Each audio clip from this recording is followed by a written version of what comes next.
За энэ олон нийтэд гарч байгаа шинэ мэдээлэл байгаа байхгүй. Гэтэл энэ хийсэн лиценз хуваасан энэ байдал нь бүр айл эртнийх. Тэгээд энэ нь айгүй их хардтал төрүүлээд байгаа. Оюутлогын гэрээний үед ч юм уу ерөөсөө энэ гарч ирээгүй, дурддагдаагүй. Тэгээ олон нийт юу гэж хардаад байгаа вэ гэхээр түрүүний нөгөө Бадамсрын гишүүний хэлдгээр хамаг нөгөө ох гэдэг хамаг агуулмж өндөртэй тэр охийг аваад салгаад өөр компанид лицензийг хуваачсан. Тэгээ энэ хардталт байгаа учраас энэ дээр гишүүд маш анхааралтай хойшлуулъя, дахиж сайн хэлэлцъя гэдэг ийм асуудлууд байна. Тэгээ энэ хардталтыг бид нэр одоо энд яг байнгын хороогоор нэлээд сайн чанамаар байна. Нэлээд сайн чанаад энэ бол ерөнхийдөө засгийн газрыг их олон зүйлээс аврах баг. Тэгээ их хурл руугаа оруулаад хийхдээ одоо бол бид нүүрс гарахгүй маш хэцүү байдалд байна шүү дээ. Төсөв маш хэцүү байдалд байна. Нүүрсний үн унаад байдаг. Алт зис харин зөрүүлээд энэ дайны нөхцөл байдал, худалдааны дайны нөхцөл байдал дээр эргүүлээд гол түүхийд болоод эхэллээ. Өсөд эхэллээ.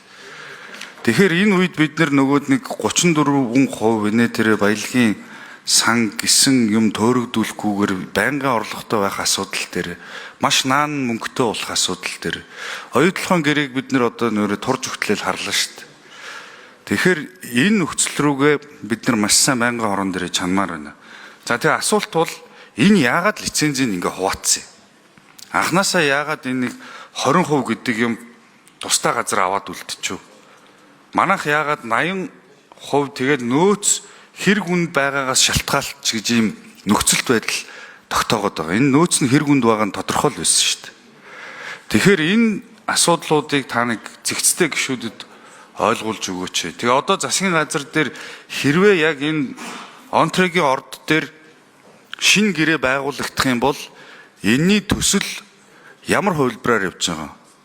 Хувь эзэмшиж явах юм уу? Түрүүн та нэг зардлын асуудал ярьчлаа. Нэлээ их зардалтай гэдэг. Энэ зардлын асуудлыг яаж шийдэх гэж байгаа гэсэн ийм хоёр асуулт. Туван сайд хариулъя. 3 номер. За энэ 2004 оны асуудал оюутлогын гэрээ маань одоо хөрөнгө оруулалтын гэрээ маань 9 онд байгуулагдсан. Энэс 5 жилийн өмнө яригдсан асуудал. Тухайн үед бол зөвхөн одоо нөгөө лицензийг өргөдлөөр авдаг байсан. Доор юу байгааг хэн ч мэдэхгүй.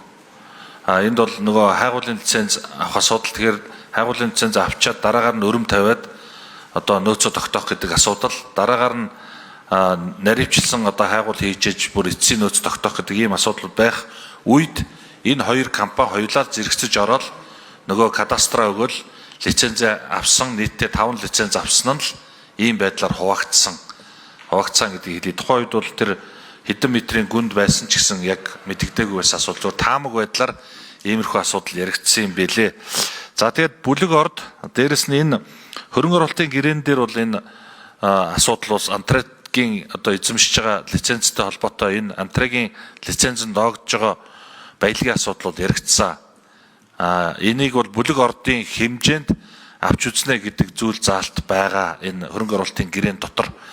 За тэгээд зардлын хувьд бол энийг олборлоход мэдээж одоо өнөөдөр дөнгөжл одоо саяхнаас гүний уурхайг ашиглаж эхлэхэд одоо маш хэмжээний зардал гарсан. Би яг одоо гарцсан байгаа хөрөнгө оруулалтын зардлыг мэдэхгүй байна. Яг энэтэй адил хэмжээний зардал гарна. Дахиад энийг ашиглаад. Тэгэхээр дээрэс нь одоо тэр орд маань өөрөө бас яг доогуур нь блоклон буулгах холбоор аргаар ашиглахад бас л яг энэ нь одоо онтрегийн лицензтэй талбайн хөдөр, энэ нь оюутлогын талбайн хөдөр гэж ингээ ялгагдах юм боломжгүй нөхцөл байдал үүссэн байгаа. За тэр үед хоёр компани анх ярилцаад за энд одоо юм байх юм бол гэдэг таамаг байдлаараа танах ийм хөрөнгө оруулалт хийгээд наривчлсан судалгаа хийгээд нөөц тогтоогдох юм бол тэдэн метрээс дээшүү доошүү гэдэг нөхцөл тавьж байгаа л энэ ашиг хуваах гэрээ